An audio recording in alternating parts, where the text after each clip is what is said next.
Tonight, the Persian Gulf has recorded an event for which the modern era of American naval power has no precedent and no prepared institutional response.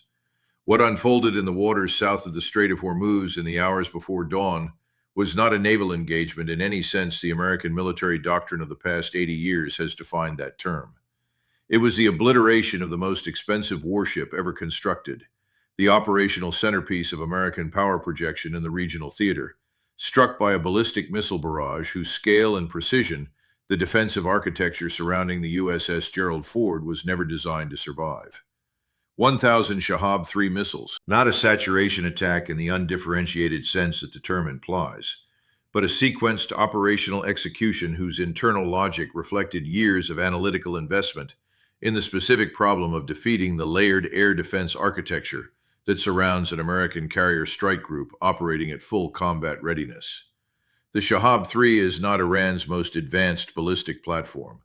Its selection as the instrument of this engagement communicates something precise about the Iranian operational calculation, that the volume, the approach geometry, and the salvo sequencing of 1,000 missile barrage from a platform Iran has produced in quantities exceeding any other system in its inventory was the specific combination calculated to overwhelm the Aegis architecture, deplete the standard missile inventories of the escort formation, and deliver sufficient warhead impacts against the Gerald Ford to produce the destruction the engagement achieved. The USS Gerald Ford, the lead vessel of the most advanced carrier class in American naval history, now sits on the floor of the Persian Gulf.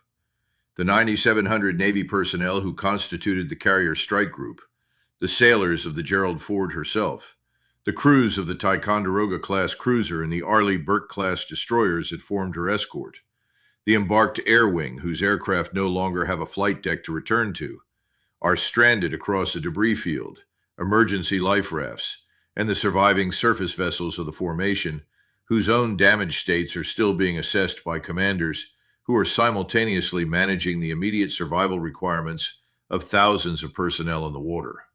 The American Carrier Strike Group doctrine is the operational expression of 80 years of naval warfare evolution. The carrier herself provides the offensive striking power. The embarked air wing, whose range and payload capacity project American military reach across the regional geography.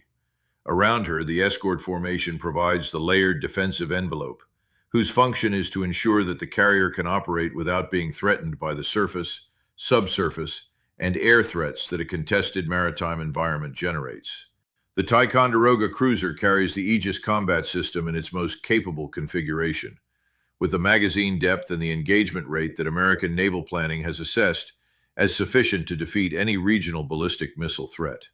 The Arleigh Burke destroyers extend the defensive perimeter, adding interceptor capacity, sensor coverage, and the engagement geometry that allows the formation to address threats arriving from multiple vectors simultaneously. Iranian strike planners had studied this architecture with the professional depth that the specific strategic problem warranted. The conclusions they reached concerned the precise relationship between incoming salvo volume and Aegis engagement capacity, the approach vector distribution that would force simultaneous defensive engagement across the full formation perimeter, and the sequencing logic that would deplete the standard missile inventories of the escort vessels before the warheads targeting the Gerald Ford herself arrived in the terminal phase. The engagement was not designed to test the Aegis architecture. It was designed to exhaust it, and the 1,000 missile salvo was the volume its planners had calculated would produce that exhaustion within the compressed time window the operational objectives required. The first wave, approximately 250 Shahab 3 missiles, was directed against the destroyer screen that forms the outer defensive perimeter of the strike group formation. The destroyers carry the most capable point defense systems in the American surface fleet, and their standard missile inventories represent the first and most substantial layer of the formation's ballistic missile defense capacity. The arrival timing of the first wave was compressed into a window narrow enough to force simultaneous engagement across the full magazine capacity of every destroyer in the screen. The engagement mathematics that followed were brutally straightforward. Each destroyer can service a specific number of intercepts within a given time window.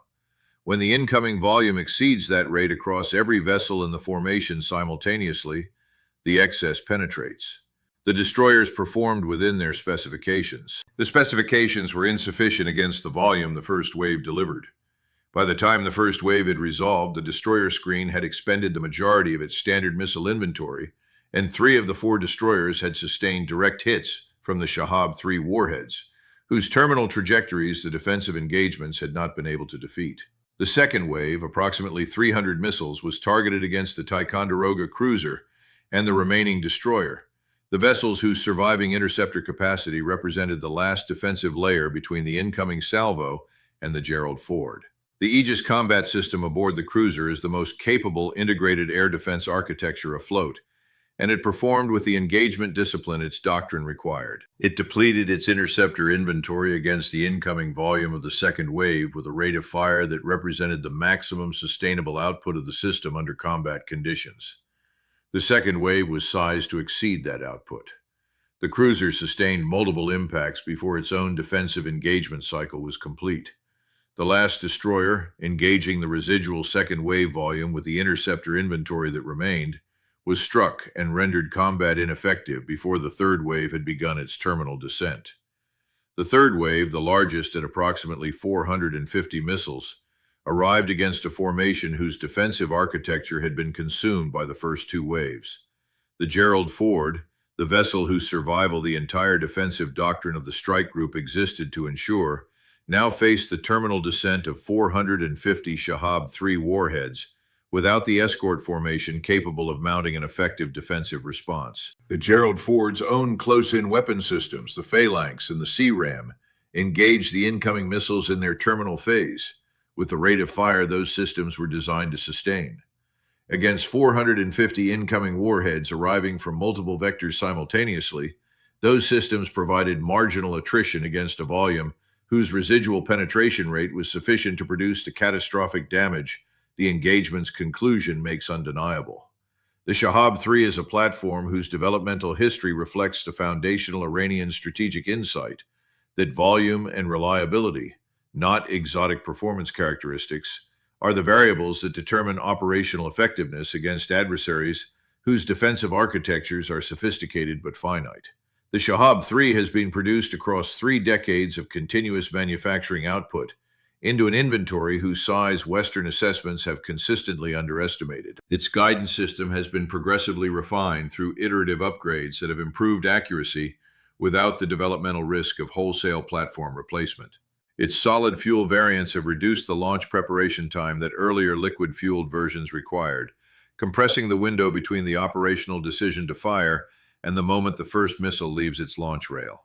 1,000 missile salvo from a platform available in this quantity, fired with this launch preparation speed, from the dispersed coastal and inland launch complexes that Iranian doctrine positions across the full depth of the national territory, produces the operational reality the Persian Gulf recorded last night. Every arms control initiative designed to limit Iranian ballistic missile production instead generated the institutional determination to accelerate that production before any negotiated constraints could be imposed. Every sanction applied to restrict the industrial inputs the manufacturing base required instead generated the indigenous development capability that removed the dependency those sanctions had targeted. The pressure designed to prevent the Iranian ballistic missile force from becoming an instrument capable of threatening American naval power instead produced exactly the force whose employment the Persian Gulf documented in the hours before dawn. In Washington, the hours following confirmation of the Gerald Ford's loss produced a governmental response whose character had no precedent in the post-war era. Not the Cuban Missile Crisis, which was resolved through diplomacy before military losses occurred at scale. Not the 1983 Beirut bombing, bounded and terrible but recoverable within the existing strategic framework. Not any engagement of the past 40 years in which American forces had sustained losses, because in none of those engagements had the loss included the destruction of an aircraft carrier and the stranding of nearly 10,000 personnel in a contested maritime environment. The administration confronted a decision geometry in which every available response option carried consequences whose severity exceeded the political framework available to authorize them. Direct military retaliation against Iranian territory, at the scale the loss of the Gerald Ford would conventionally demand, carried the immediate strategic consequence of Iranian Strait of Hormuz closure, an action whose economic consequences for the global energy market and the American economy would compound the political crisis the carrier's loss had already produced.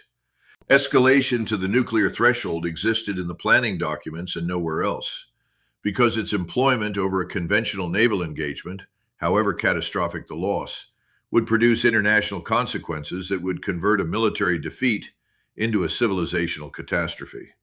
Accepting the strategic reality and seeking negotiated resolution for the recovery of 9,700 stranded personnel carried the cost that every adversary of American power in every theater would draw the same operational lesson simultaneously. The 9,700 personnel stranded across the debris field and the surviving damaged vessels of the formation are the human dimension of a strategic calculation that Washington must resolve under the pressure of their immediate survival requirements.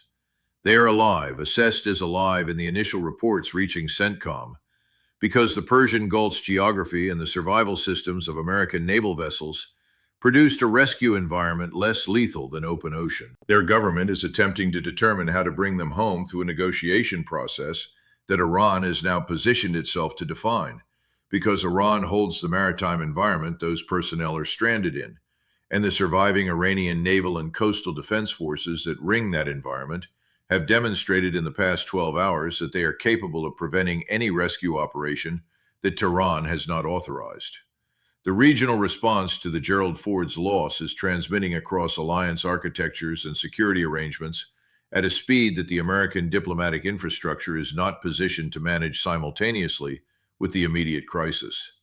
In Riyadh, in Abu Dhabi, in Tel Aviv, in Seoul, in Tokyo, the question is not what the United States will do in response. The question is what the United States is now capable of doing, and whether the answer to that question is compatible with the security commitments those capitals have organized their national strategies around.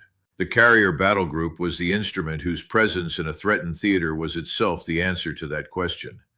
The instrument is on the floor of the Persian Gulf.